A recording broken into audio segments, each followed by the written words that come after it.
Well, hello and welcome to the Well After Hours. I am your host, Beverly Allen. And as always, I'm glad when you join me around the well, and particularly today, because today's episode is so relatively important that it is a actual crisis in this country. And it seems to be going unnoticed or unseen when it should be capturing headlines all around.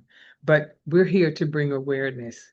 And to help you understand how critical this conversation will be, I want to give you some data on caregiving and caregivers, those who need the care and those who provide the care that is needed.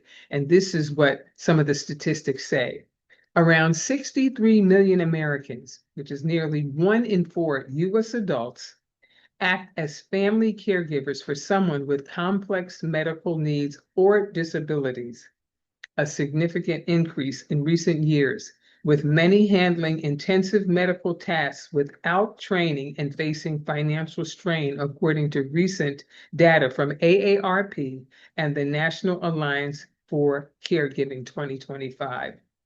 These caregivers, often working adults, provide essential unpaid care, managing everything from daily living activities to complex medical procedures, highlighting a growing strain on the nation's support system.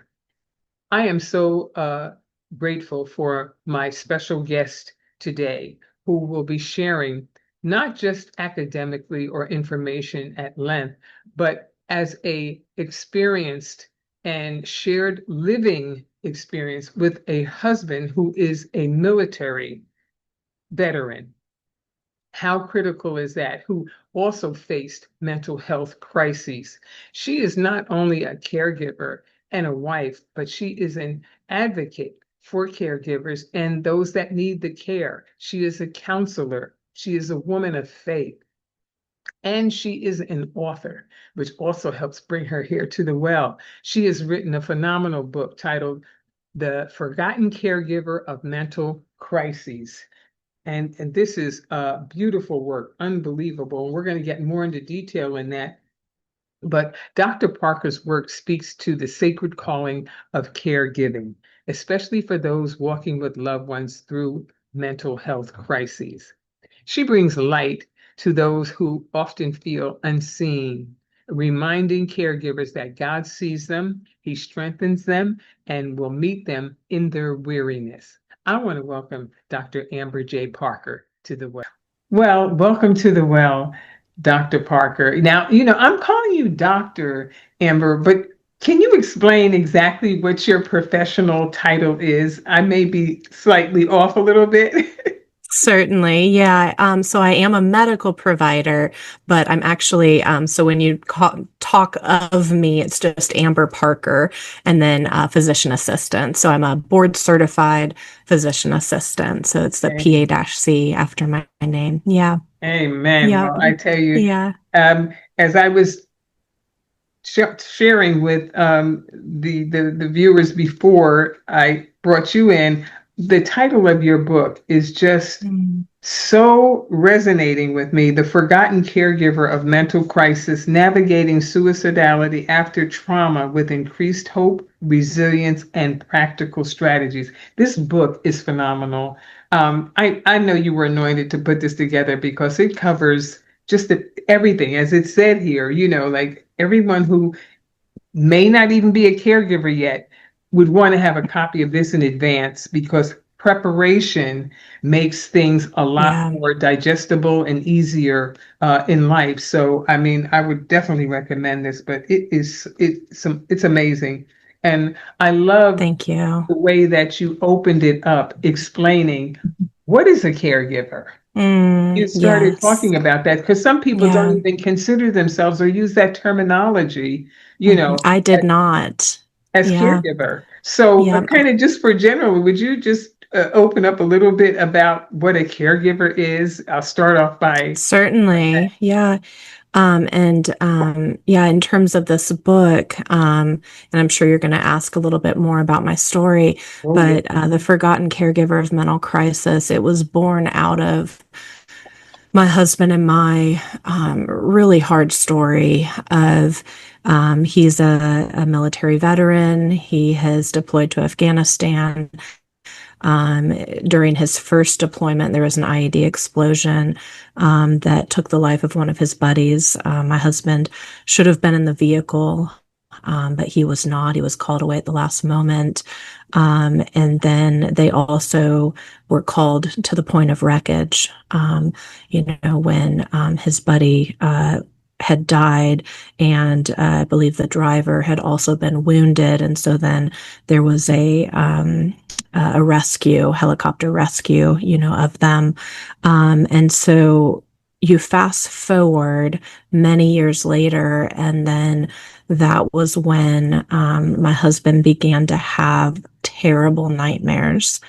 And when his PTSD apparently began to really affect him.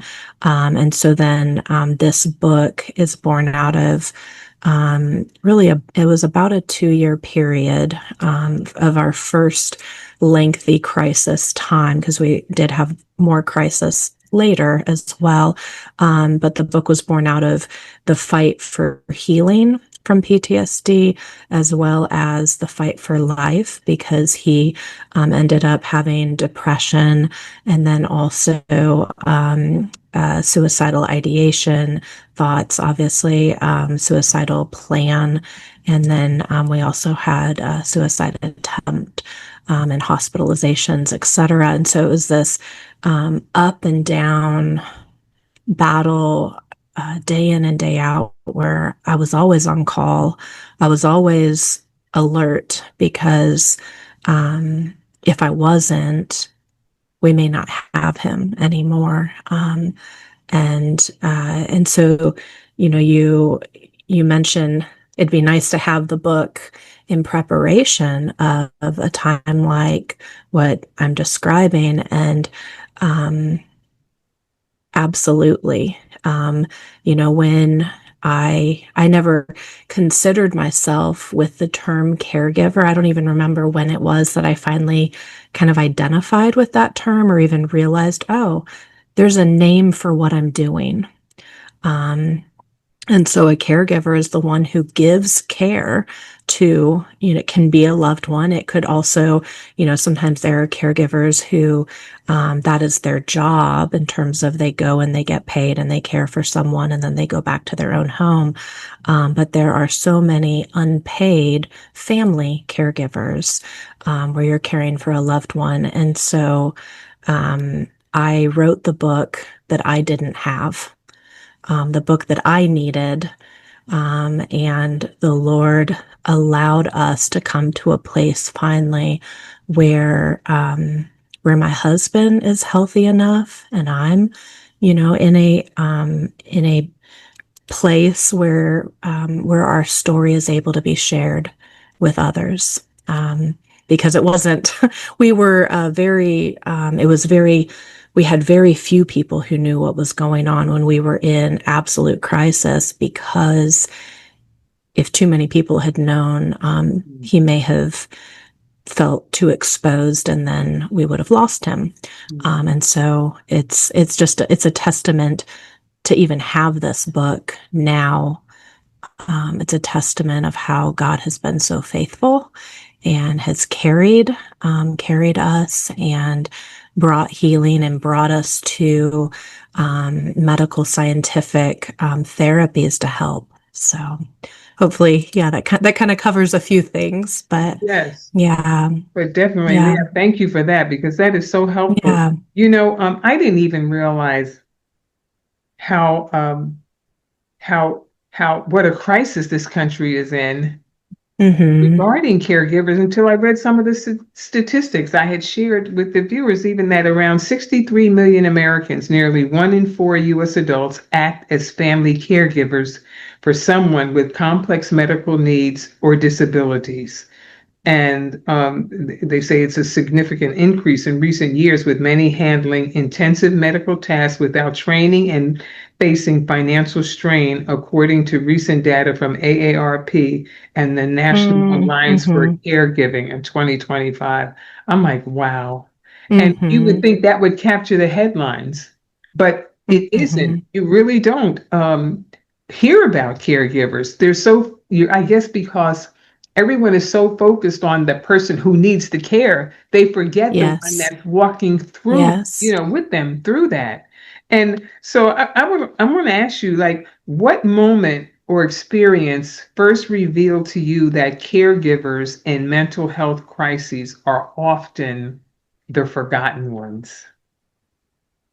Can you There remember wasn't any of this? there wasn't a moment. It was just I and I share about this. I believe it's in chapter 16, actually, because the way that the book that I have it divided out, I have chapters specifically on caring for your loved one with like self-medicating, and with suicidal crisis and hospitalization and therapies. And then I have 6 chapters specifically focused on the caregiver.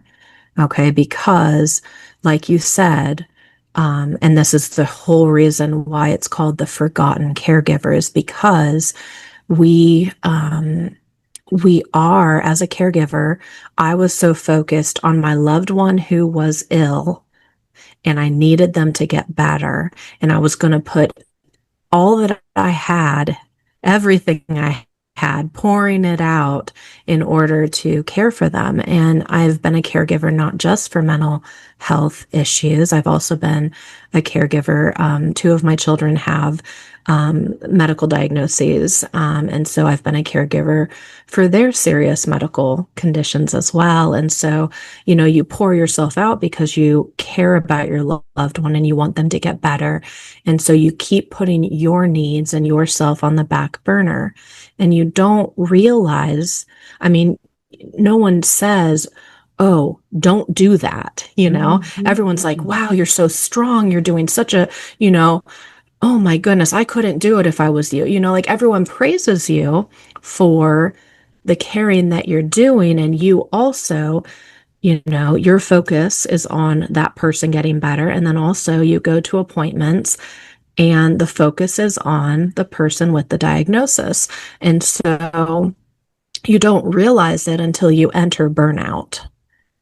And burnout, so there's something called caregiver burden, and I've actually done some professional talks based on research that look at caregiver burden and look at all the different aspects of caregiver burden, which is caregiver burden is described as basically like the tangible and emotional weight of the responsibilities that you have as a caregiver. So, like all the things that are on your plate to do, that's called caregiver burden. And it can vary based on obviously what condition you're caring for, but every caregiver has caregiver burden.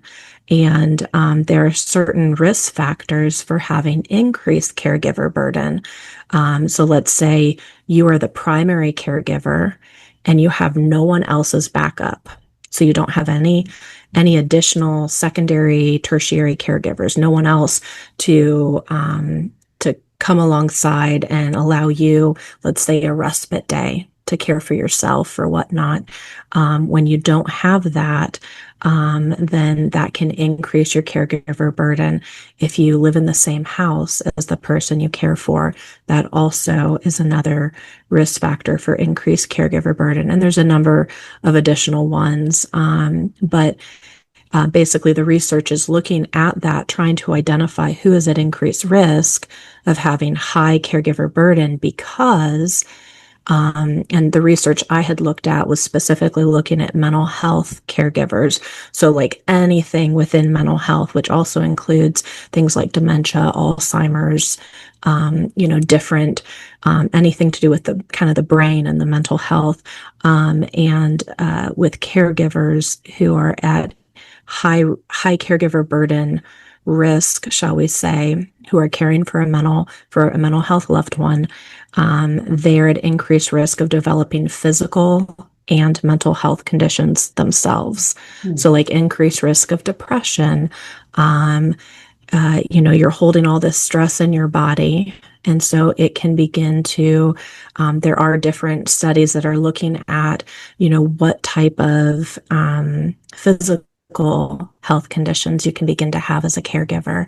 And so it's really important to not forget the caregiver, because they're the one kind of holding the family up, if you will. Mhm. And I don't say that as, like a pat on the back. Oh, Like they're the ones kind of holding and juggling the pieces.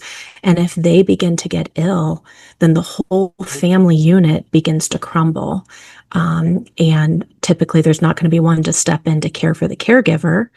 And then the person they're caring for, there's no one to care for them. And so anyway, I've begun to really try to bring this idea of, let's look at that whole family, that whole family structure. So we look at the person who's ill, and then, oh, who's your primary caregiver?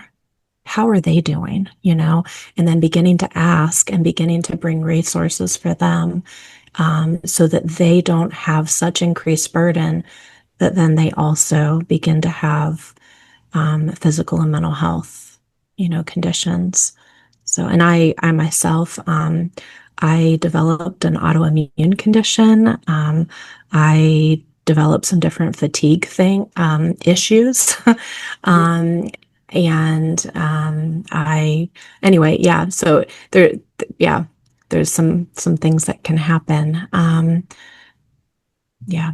that, whew, that that is a lot, and I'm Yeah. glad the way you're citing it, because people don't think of it. Like sometimes when people say, "Oh, caregivers," the mind may automatically go to elderly. They think of an elderly parent Yes. or something Yes. like that. They don't think of like um, the deeper caregiver issues. A mom who has a child who needs Mm-hmm. 24/7 care, so much so that Yes. she can't maybe go to work, that she has to Mm-hmm. constantly and never getting a breather. You know what I'm saying? Yes. That Yes. and stress and all of that. There's just so much, um, Yeah. to think of. And then I was going to ask you too, is that uh, can you cite or speak to what the greatest emotional burden that caregivers may carry in silence?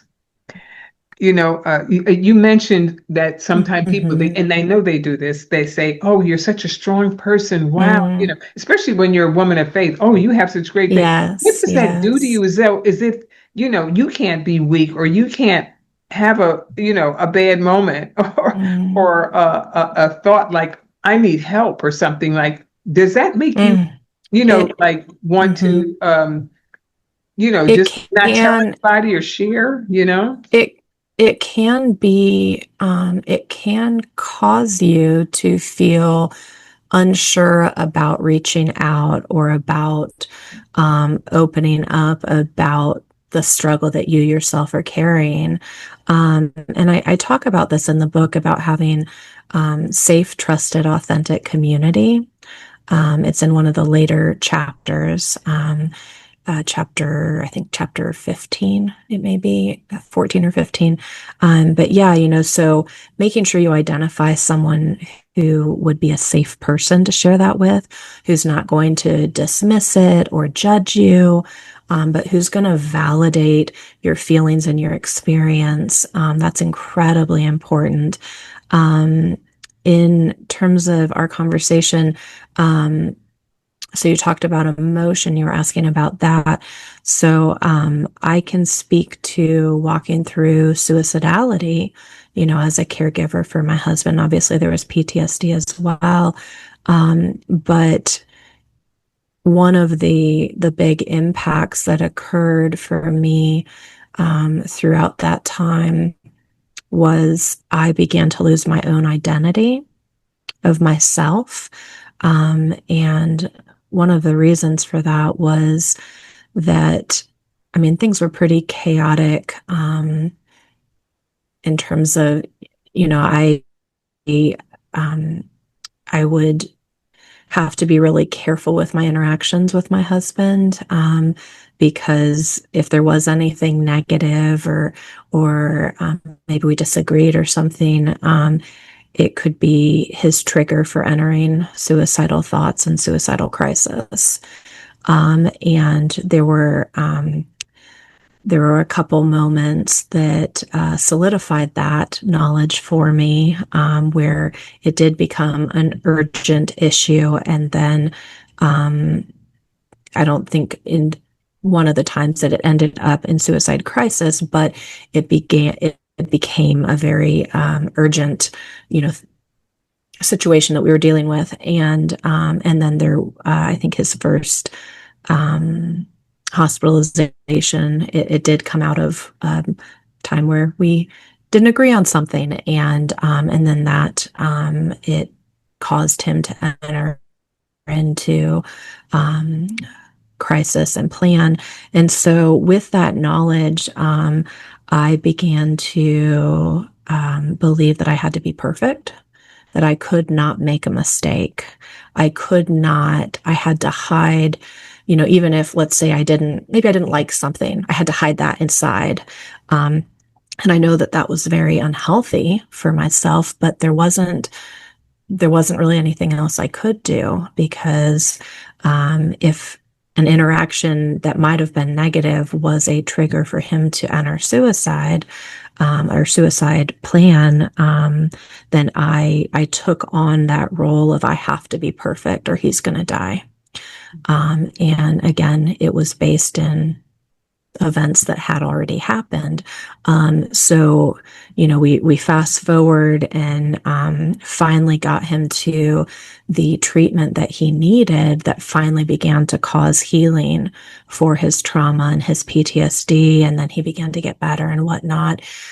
And when I finally was able to work through, and the therapy he did, and then I also did his EMDR therapy, and I can talk more about that in a moment, but EMDR therapy, eye movement desensitization and reprocessing, and it can access right where the trauma is stored in your brain.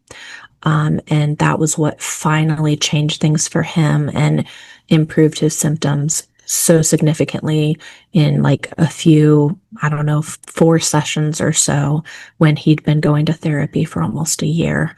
And so then when I went through EMDR therapy, and I've done some intensive EMDR therapy, I was able with the therapist to work through that survival belief that I had of I have to be perfect, because it was so detrimental to me being able to be myself and to be authentic and to be human. Like I couldn't make any mistakes. And so through therapy, was able to break that down. I'm tearing up right now. But yeah, and I'm glad I get to share this with you. And I share it in the book too, but and able to break that down through therapy and through the EMDR, so that I could begin to accept myself.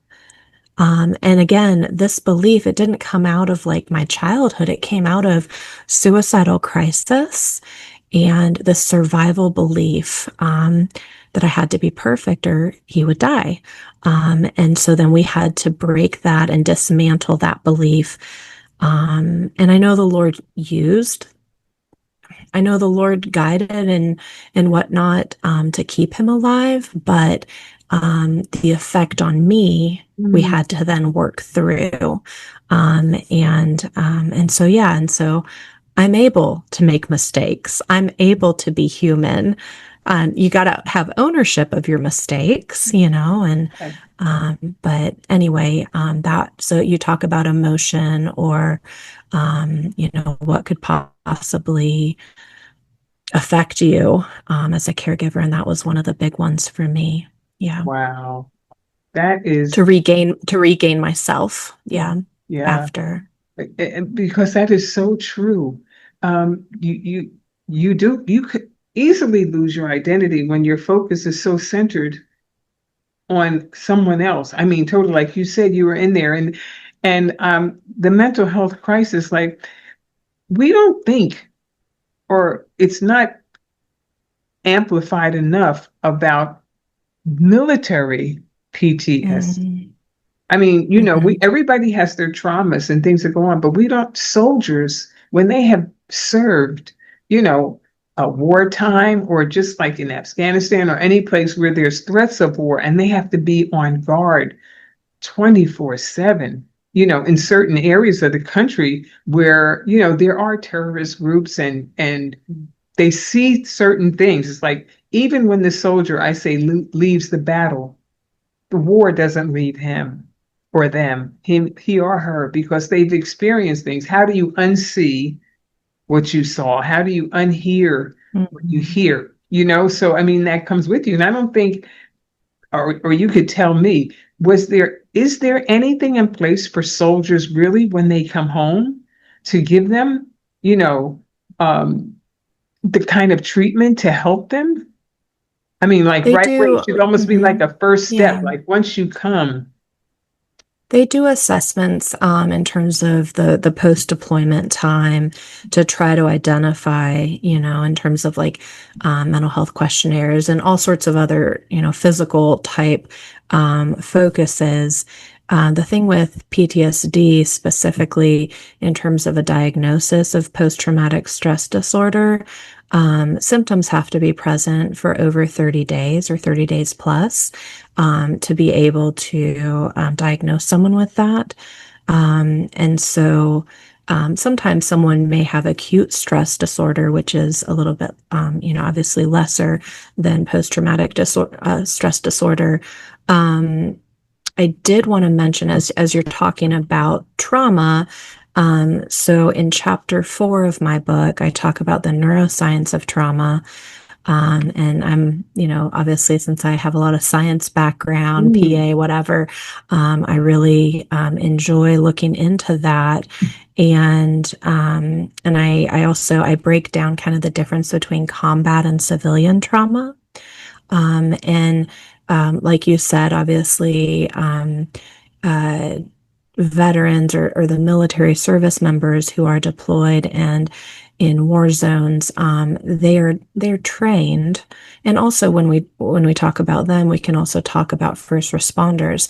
They've been trained in order to respond in these types of scenarios. So they're expecting to potentially need to be in that type of a situation.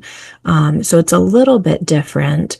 Whereas civilian trauma is typically, and it's not always, but typically it's going to be a single event. Mm. And Charles Hogue, Hoge, he wrote a book, and I mentioned it in the book, and it was actually it's called Once a Warrior, Always a Warrior. And Mm. that was the book. When I say I didn't have anything, I didn't have the book I needed, that was a book that I found at the beginning that helped me a lot because I needed to understand what my husband was dealing with.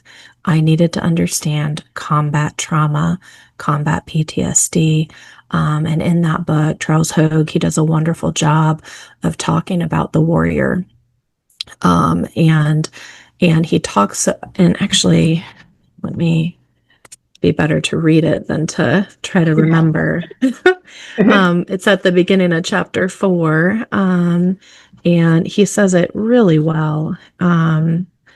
Anyone, yeah, anyone who, in discussing combat veterans, anyone who has witnessed or been confronted by extremely frightening or horrific events that involve death or serious injury of someone they loved, and this is the part that's really important, and who felt helpless or powerless to intervene effectively are going to be at very high risk for developing PTSD. And that's on page 84 if you wanted to flip there, Beverly. Yeah. But yeah, that's straight from his book. And the thing that I want to point out is felt helpless or powerless to intervene effectively. And so with trauma, we don't get to Mm. choose whether something becomes trauma or not. So, like for combat veterans who end up with PTSD, they're like, oh, well, I should just be able to beat this, and it's like there's no way. It's not a weak or strong issue at all, because our brain, so I'm going to get neuroscience-y No, yeah. on you, but this, I love talking about the way that trauma occurs in the brain, because when we understand what's going on, Right. then we can, and I say this, we can begin to take control and power back for ourselves. And then we can begin to hopefully take steps to find healing for it. If we know what's going on, then we can begin to do something about it. And so, in your brain, you have the limbic system, which, if you've heard of like the emotional brain, the limbic system is part of that. It's kind of subconscious. And you have something called the amygdala. And the amygdala helps to catalog and process some of your emotional memories. Okay, so anything, any memory that kind of comes in that's happening, then that amygdala with a couple other parts of the limbic system, you've got your hippocampus and a couple other things, they help to kind of process and catalog memories, attaching, the positive, negative, emotions, and catalog those emotional memories. And so, that part of your brain, the amygdala, is what helps to kind of catalog something as traumatic. So it's cataloged subconsciously. It's not something we're thinking about like, oh, this was trauma. No, our brain decides it, basically. And so with combat veterans, or first responders, firefighters, the police, law enforcement, anyone who is repeatedly exposed to difficult, stressful, possibly traumatic, difficult events, then there is an increased likelihood that at some point along the way, maybe there might be one event or an event that becomes trauma, that the brain catalogs as trauma, if that makes sense. Yeah. Just they have so many events that they may be exposed to that it may be that there is an event that for whatever reason their amygdala catalogs as trauma. So once that kind of happens, and you don't know that it's happening until you begin to have symptoms, you begin to like have triggers, and trauma responses. And so then it's good to then maybe, seek out and see, hey, I've been noticing this, when, and so a trigger is, and I don't know how much time we have, but a trigger is when, okay. I don't want to go too deep into the woods, but, a trigger, is basically one of your five senses. And so it is something that, when, there was I'm trying to remember his name and I'm forgetting it. It's in the book, but basically when neurons fire together, they wire together. I think it's Hegg. But when neurons fire together, they wire together, meaning when two pieces of information come into the brain, then they can actually be connected, even if they're completely have nothing to do with each other. So let's say you smelled something at the same exact time that something was happening. Later on, you may smell something similar, and then all of a sudden you feel like you're back in the event. So that's what a trigger is. And so when you can identify and begin to, oh my goodness, I feel like I'm in that again, then trying to figure out, okay, what just happened? What was it that triggered that? It's really helpful to identify those triggers so that then we can begin to use different types of coping strategies to help our body to calm down a little bit.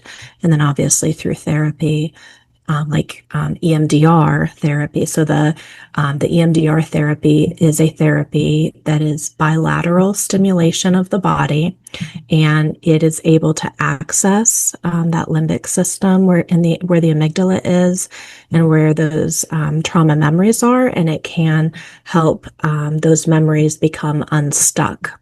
So they're stuck memories, and then it can help to integrate them and help them to kind of be reconnected the way they're supposed to, which then decreases symptoms. And so that's kind of what my husband and then also then myself, because I actually have PTSD Mm.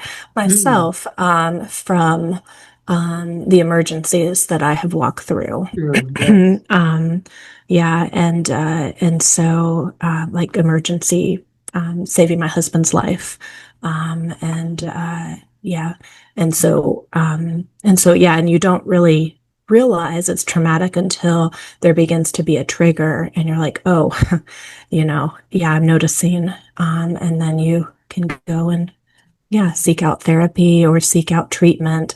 Do I have PTSD from like a medical provider or whatnot? Yeah.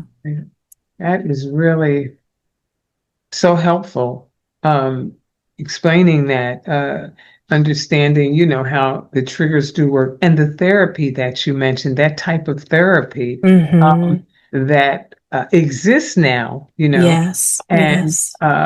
it's such a blessing, Mm-hmm. because and I say that too because and even as a person of faith, we Yeah. are just really, I think, coming to terms with how to use therapies in the Mm-hmm. church. I mean, I know in the last few years they've been more open to it because it used to be, Mm-hmm. and that's why one of the reasons sometimes we as Christians never want to tell anybody anything because they were like, oh, if you just have more faith, or oh, you're not praying hard Yes. enough, or and none Yes. of those things because as you said, we were Yeah. created this way. Our bodies were Yeah. designed for Yeah. different reasons to be able to um, deal with these emotions. And when we can't, that there must be, some type of way to Mhm. help us to Yes. be Yes. clear on that. And that's Yeah. why I loved your book also because it's written with faith in mind. It doesn't leave Absolutely. God Yeah. out. It's in totally Yeah.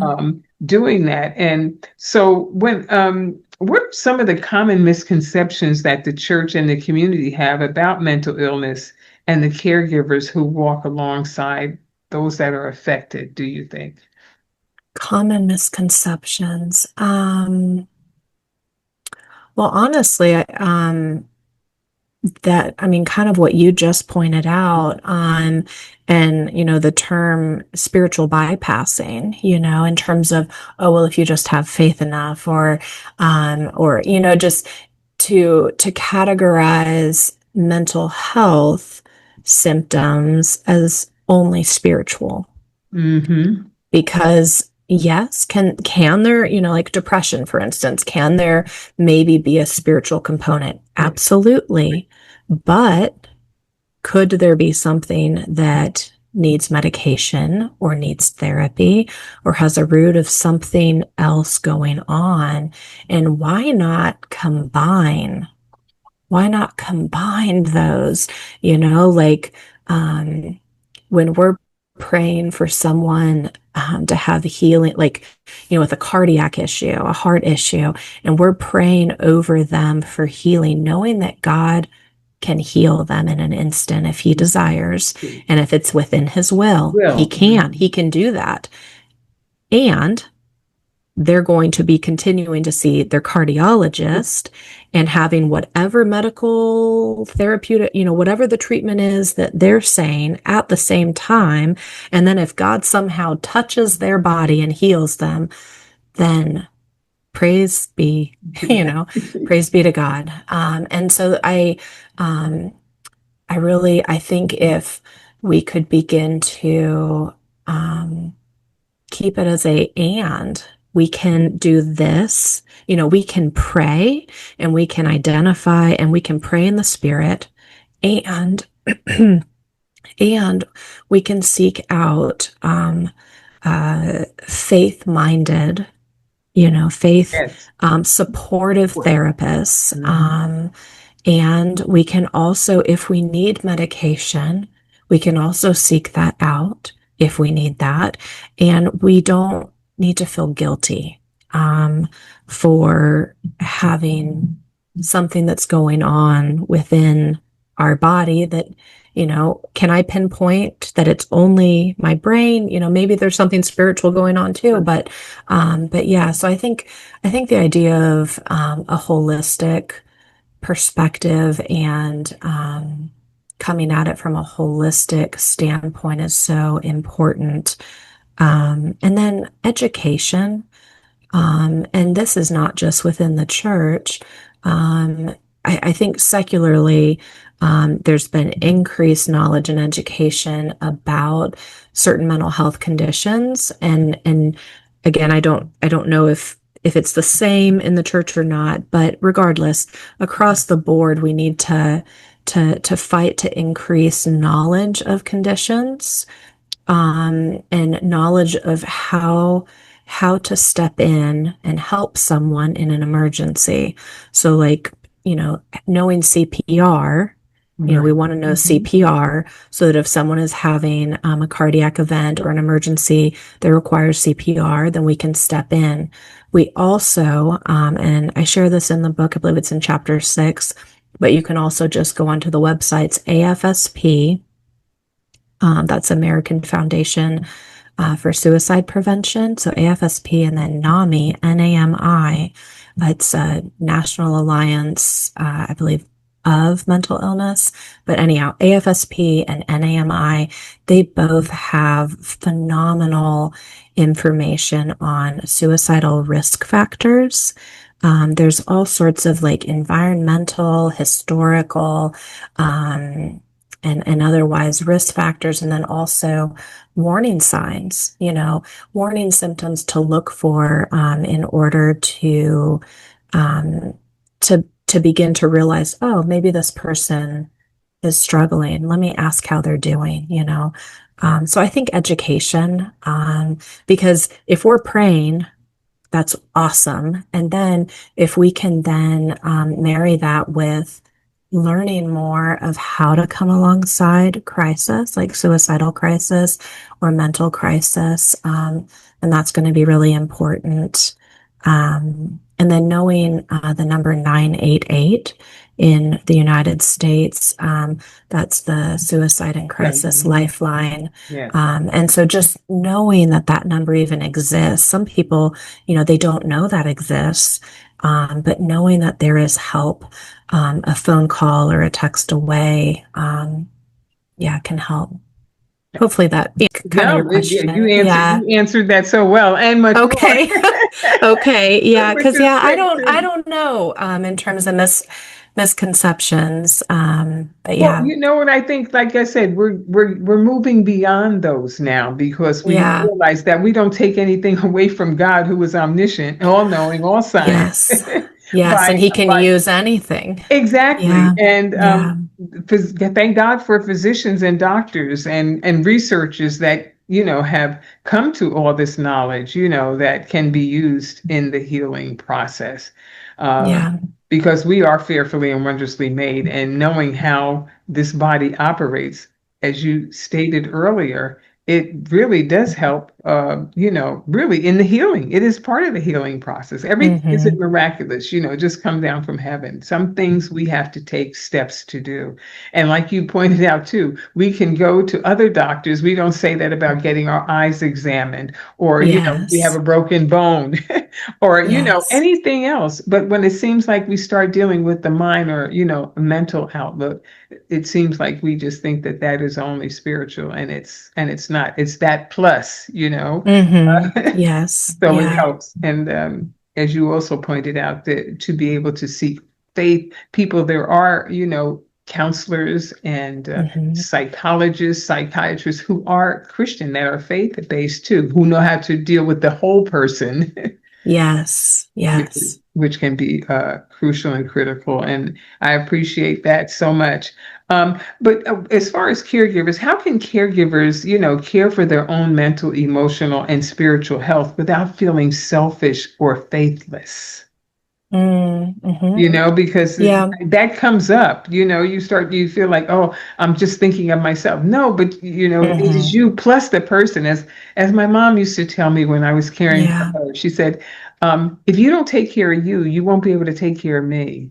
And she Yes. drive that Yeah. point home a lot, because it's really true. You can be so focused that you can't do the person any good. If you become sick too, then it's so Yes. hard. It's a hard balance, like you say, when you have, especially like in family, multiple like you said, you had your husband and your two Yes. children. Yeah. That Yeah. is, Which that's, increases that burden, oh, and keeps increasing it. Yeah. Um, so yeah, and I'm sure that you've kind of read some of it in the book already, but um, one of the things that I want other caregivers to know that it is not selfish. It is mhm. not selfish to care for yourself. It is crucial. It is crucial. And just like um, in an airplane where they say put on your own oxygen mask before you put it on the next Mhm. person, because you could pass out, and then who's going to Absolutely. put it on that other Mhm. person? And so I think it's kind of this fight, honestly, because you do put yourself on the back burner. You do forget about your needs and your care. And there is a feeling of guilt when you do go and care for yourself. And I have worked hard to overcome that and to try to prioritize some of my needs. Um, it's still sometimes, that feeling of guilt can still sometimes creep in, Yeah. of, oh, I shouldn't. And it's like, no, no, no. I need this. Mhm. I won't have the energy. I won't have the capacity to do what is called of me if I do not care for myself. And I know I mentioned it to you, but I do have the caregiver check-in quiz for your listeners. If they want to download it, I will offer it to you. They can Oh, download awesome. Mm. it. I'll give you, I think I gave you the link, but I can give it to you Mhm. again because that's a great way to just sort of have a quick check-in.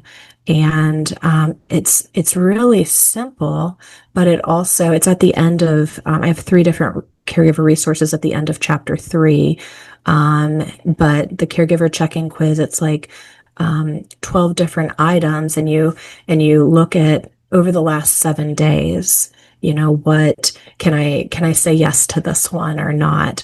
And then you kind of grade yourself and see, are you taking care of yourself? And even just like a little bit. And then Mm. you can go back and look at it and identify, maybe something like, oh, I'd really like to, I think I really do need some fellowship or some friendship.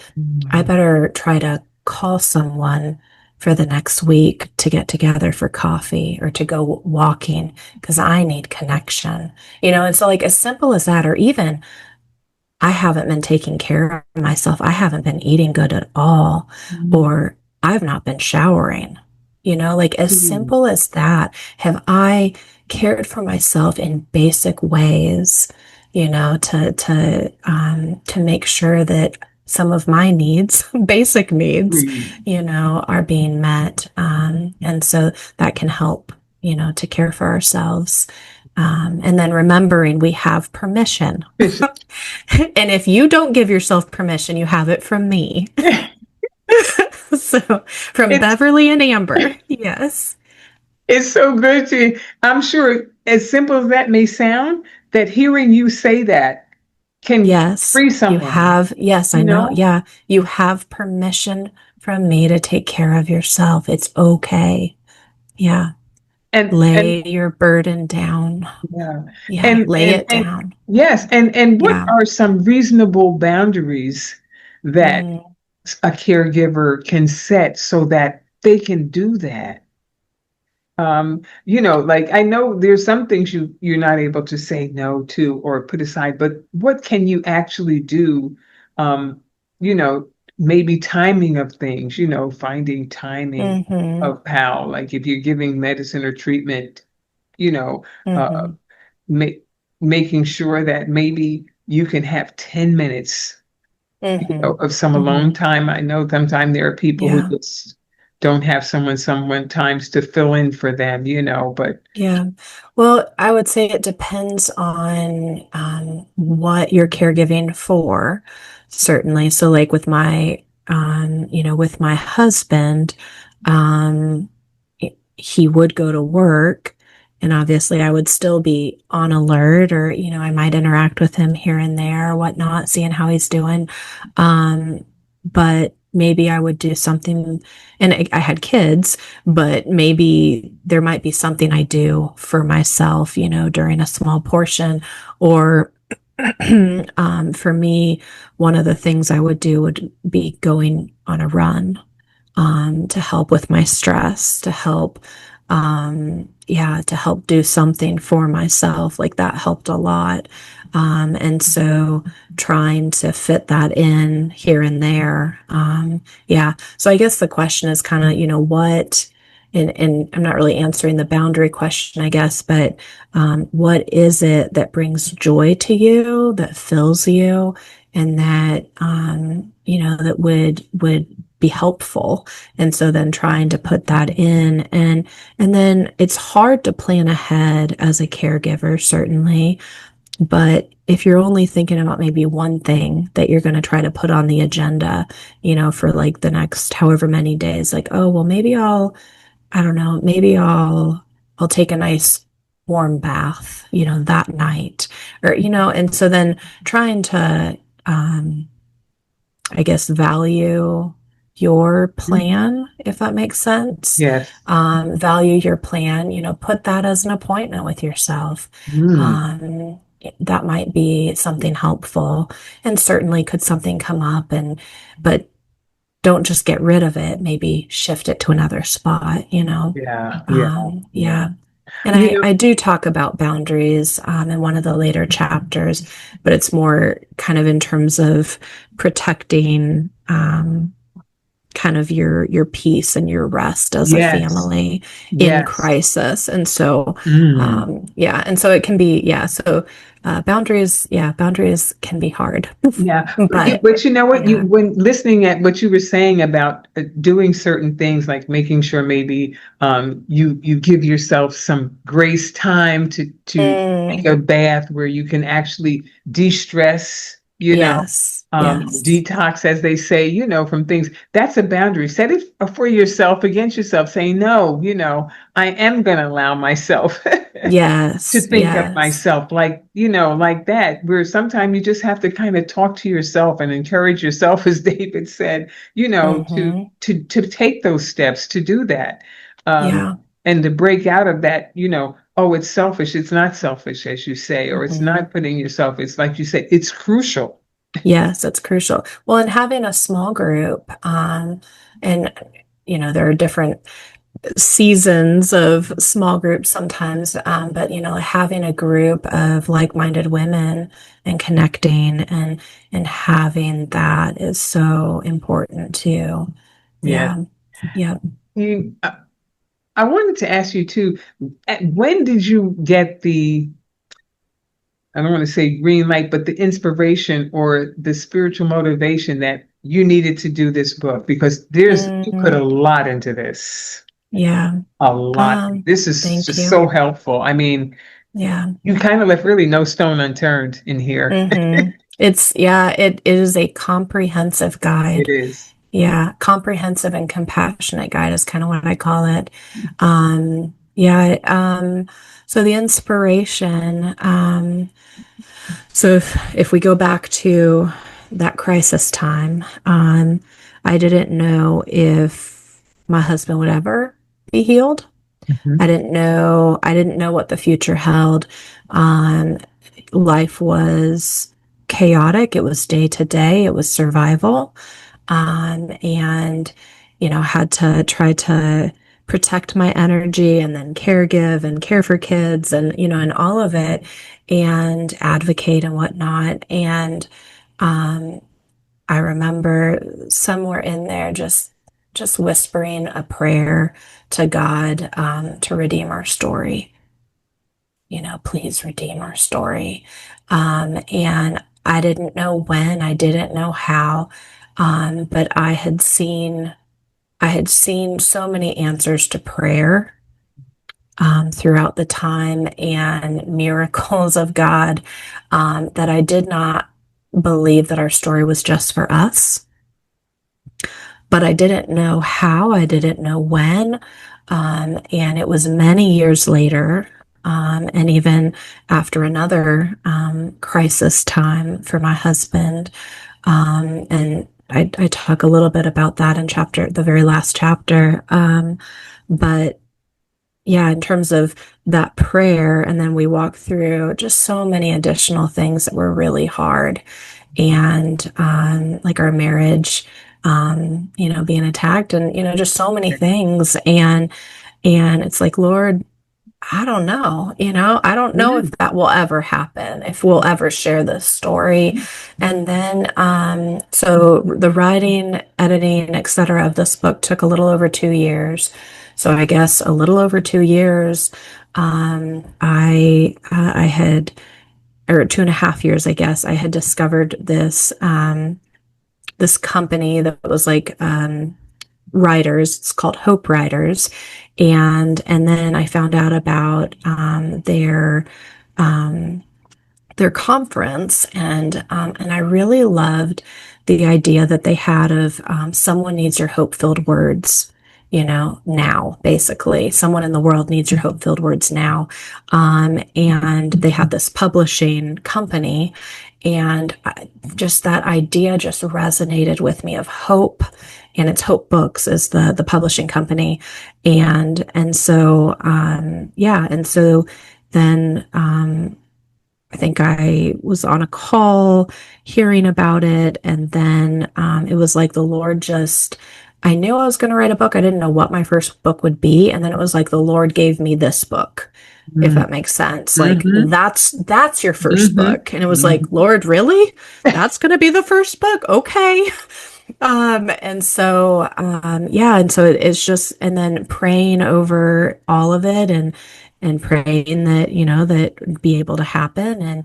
And so it was really the Lord, revealing it at the time that he meant, for the book to be written. Yeah. And then trying to battle through all that it was, because to write a book like this, where you have to relive all the painful things over and over and over again, and the traumatic moments and all of it, and then try to then look at it through the lens of what does the reader need? Not just let Mm-hmm. me pour out my story onto the Mm-hmm. page. No, I did that. And then it's like, okay, what is for the journal? And then let's edit. And Lord, what is for the reader? What do they need? And so, yeah, that was kind of how. And then the whole entire way, it was like, I asked my husband, are you sure? you know, and he was fully on board. He said, yes, yes, because I want people to find healing. And so it was a sacred honor, to to write, yeah, to write about painful things to do with him, to write about his story. And because there's no way I could have written this without him Mm-hmm. believing in it. And he's read the whole thing. He has helped, edit. He's, like at every point I said, honey, if there's anything in here that you don't want in here, or that you need me to change or whatnot. And so, yeah, so it was fully endorsed, by Josh, by my husband. And that's, yeah, that's an honor, yeah, to carry. Yeah. I tell you, um, I just was put my thumb in chapter 17 where it says life after crisis, Oh, yes. Yeah. Yeah. relapses, resilience, and redemption. Yeah. That's pretty powerful. Mm-hmm. Uh, Yeah. And I pray yeah, most people get to that chapter. Yeah. Yep.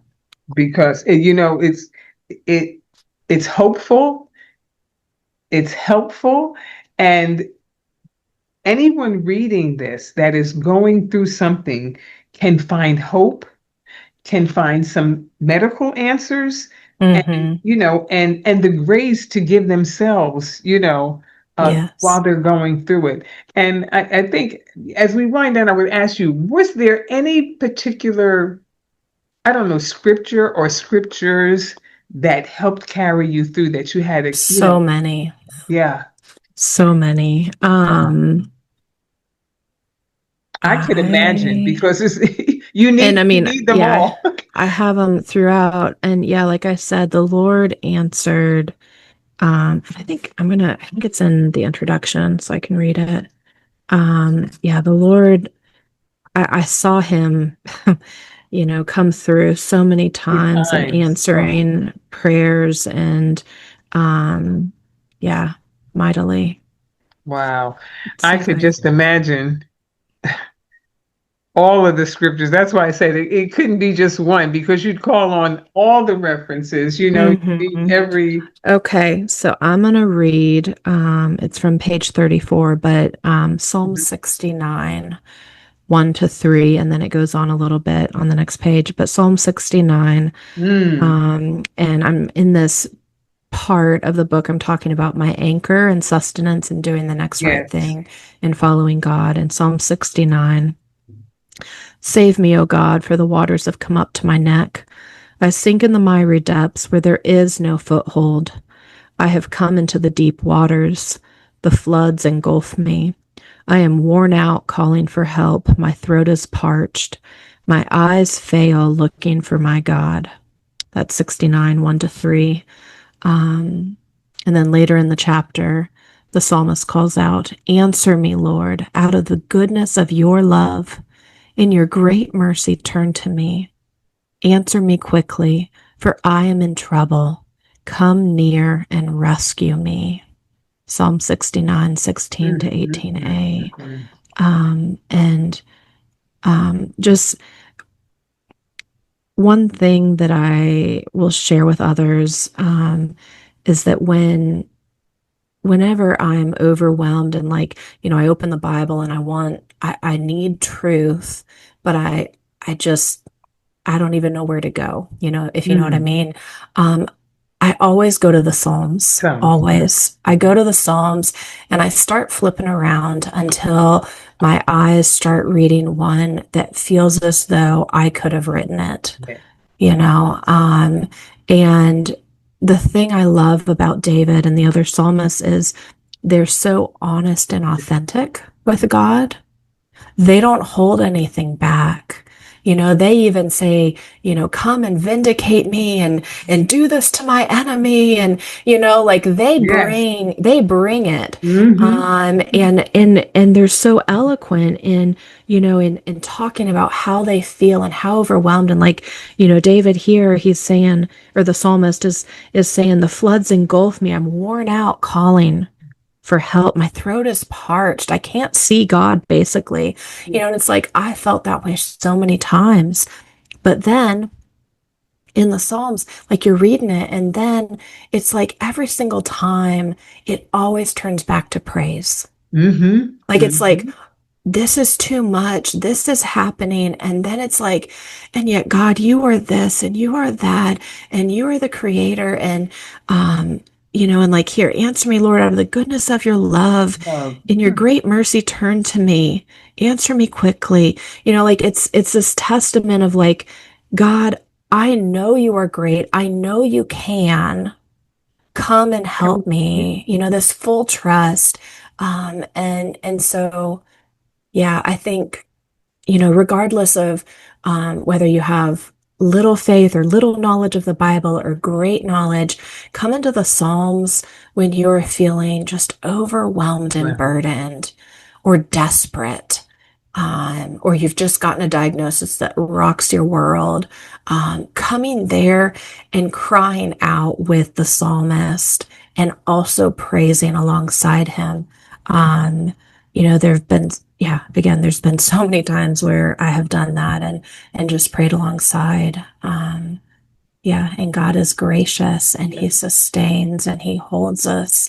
Um, and we don't know the answer or the end to our problem, but we are not walking it alone. Mm. We're not walking it alone. And if we're ending here, the thing that I want others to know, and I say this all the time, is you are not alone in your battle.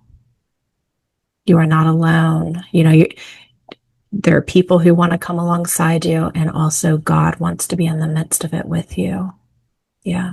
That is so good. And I'm looking at in chapter 1 where you said, I can't promise you the ending of your Yeah. story, but I can promise you won't be walking it alone anymore. Yes. Yes. And after sharing, how you had felt it, which is so real, and we've all felt it, been Yes. in a place like that.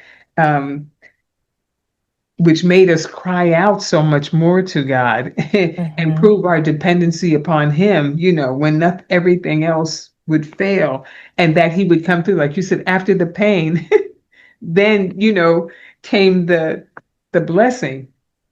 And sometimes we don't receive blessing on this side of heaven, Mm-hmm. but God is still Still good. good. He is with us in our suffering. Yes. And yeah, the quote you just read, that comes out of a deep desire, like in sharing a book like this. I never want to tell someone that I have the answer, Sure. that I can promise anything. Mm-hmm. I can come alongside, I can share with you education, I can share with you truth, insight, all of it. And I can pray for the Lord to bring healing and to bring a way forward for your loved one. I can't, like, I don't know, like we had crisis after initial crisis. And so, like, there's not a guarantee, that my husband's in relapse. Could he enter back in to crisis? He could. Mm-hmm. And so just like with cancer, being aware and knowing like, Lord, you are good. And right now is where we're at. And, yeah. And so, I pray for healing. I pray for hope. I pray for goodness, for each person listening today. And yeah, that caregiver check-in quiz that I'm giving you. The other thing that had come to mind is I did write an ebook, How to Find a Mental Health Therapist. And, can certainly offer that, to your listeners also. And it kind of guides you through like from the first step of, do I need one? Through two of the websites that I use. Yeah, for finding That's one. awesome. Yeah. You know what? Well, I know we're winding down, but before we close, I just want to give the viewers, we have what we call a highlight segment, Okay. a guest highlight segment, and we're just going to share so a little bit more information, about you, how people can contact you Wonderful. and learn a lot more about, what Amber has done and what Yeah. she's doing right now, Okay. because your advocacy in this realm is just so important in the work that you do. And so we pray even that, as they view that maybe the Lord will touch their hearts to support Mm. and to share the information with others who may be in at this point in a crisis mode and need Thank what you. you have. Yeah. So Yep. viewers, don't go away. We'll be right back. We're just going to take a couple of minutes to share some information about Amber Parker and what she's doing, and we'll be right back.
Okay, we're back, and I'm sure it'll be a blessing to have the information that you learned about Amber and what she's doing and what she will be doing. And we're going to give you all of the information on how to contact her, her social media information, and all, so that you can share it too, because she has been blessed to do this work. And I mean, it was didn't come easy. This was, Yeah. this was a real journey, and Yeah. everything that she's put into this is so comprehensive. And it's a good read. It's not a hard read. You will Mm. enjoy, no matter what chapter you land on, you're going to be blessed. So, with knowledge and, with spiritual insight. So, I pray that you will you will actually, support and purchase this book because you won't be sorry. I promise you won't be Thank you, sorry. Beverly. So, Yeah. before we close, I want to ask you if any caregiver is watching Amber, what would you Mm. like to give any last words, comments, or something to say to them to encourage them, whatever is on your heart that you can Mhm. speak to it, and then I'll ask you to close us out with prayer. Okay. Well, if you're a caregiver and you're a caregiver like me, you probably feel alone. You feel very burdened. You feel overwhelmed. If you are dealing with mental crisis, you feel desperate right now and you don't feel like time is on your side. And I just want to say that I see you. Mm. I see you. You are valued. What you do is important. All the unseen nights and days of caring for your loved one, God sees every single minute of it. It is not wasted. All the work that you are doing, that you are pouring out, I fully understand. And what you are doing is a mighty work. Um, uh, a name that I have used at times, which I think is fitting, is called a caregiver warrior. You are a caregiver warrior, friend. Uh, no matter what you are caring for, you are fighting a battle of life and of healing and of goodness for your loved one. And that is a mighty work. Um, and so I just want you to know right now that what you do is so important. Know that you are valued. If you're doing, and you're probably unpaid, if you're a family caregiver, you're not getting any money for it. I didn't get any money for it. And that doesn't matter. What you do is incredibly important. And I just want you to know that you are seen and that you are cared about and that you are not alone in your battle anymore. Um, no matter what, this is my book, Amber J. Parker, The Forgotten Caregiver of Mental Crisis. Amazon's the easiest place to find it.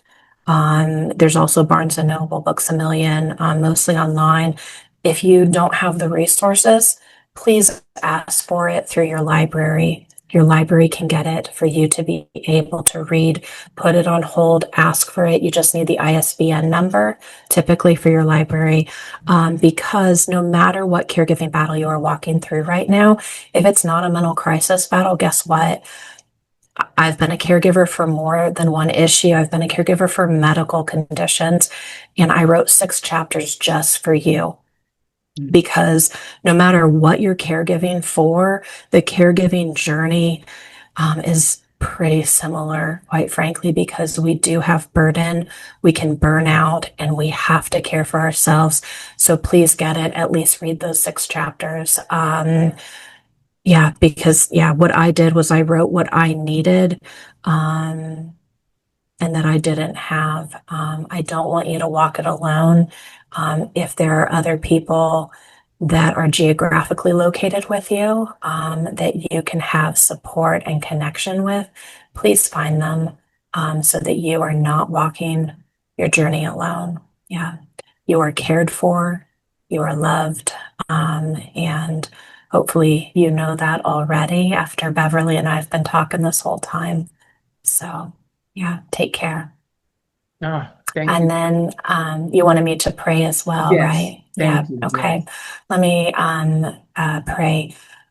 Father God, we come before you. Lord, I thank you for this beautiful show that you have put on Beverly's heart to lead. Lord, I know that the enemy, he was working overtime trying to not get us to meet and have Mhm. this time. And Lord, he he didn't win. Amen. God came through and God allowed us to meet so that we could have this important conversation to come alongside those who are alone and caring for a loved one and are exhausted and weary and needing hope. And also to come alongside those who are military or veteran families who are walking through really difficult things, and they need support. Lord, I just pray right now for support. I pray for guidance. Lord, I pray for wisdom. Lord, I pray for your joy to be present because joy can fall away so quickly when we are in a battle, Lord. And I just pray not fake joy, not like fake happiness, but Lord, joy that can come that holds us in the midst of trial and tribulation, where we can find small little moments that just lift our spirits, Lord. I pray that there would be joy present. Lord, I pray that your hand would be upon each person listening. Lord, that whatever they're going through, Lord, that they would be able to bring it to you. Lord, I pray right now for the person who has lost their faith or who has never had faith but is feeling a stirring in their heart toward you. Lord, I pray that they would be able to turn to you, Father, that they would be able to call out to you and come to a relationship with you if they do not know you, Lord. I pray right now for healing and blessing upon each person.